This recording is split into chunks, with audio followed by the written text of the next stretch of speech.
Oink, oink, paano kaya lilipat ni Master ang kapangyarihan niya sa atin?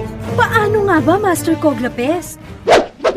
Ito ang tamang araw ng pagbibigay ko sa inyo ng lakas at tibay laban sa Hog Cholera.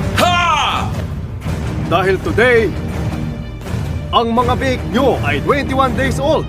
Panoorin natin to. Ang Coglapest ay number 1 hog cholera vaccine in commercial farms. Gawa ito ng SEVA kaya siguradong well-researched at well-developed ang bakunang ito. Maraming mga myths and facts patungkol sa hog cholera vaccine at tamang paggamit nito. Mainam na malaman natin ang mga ito para mas lalong tumibay ang ating mga biik.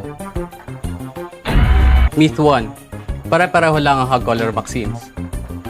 Mali. Hindi magkakapareho ang kalidad ng mga hog cholera vaccines. Ang iba, may low antigen level.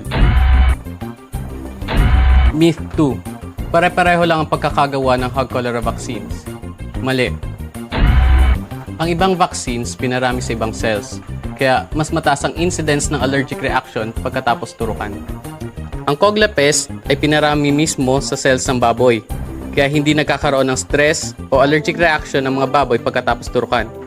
Sa Coglapest, safe na safe from the allergic side effects ang mga alaga mong baboy. Myth 3. Ang tamang pag-inject ng hog cholera vaccine ay dapat nagsisimula sa ika-45th day ng edad. Ang susunod na turok ay after 1 month. Mas ideal kung tuturukan ng hog cholera vaccine ang inahing baboy at biik 3 weeks o ika-21 days after ipanganak ang mga biik.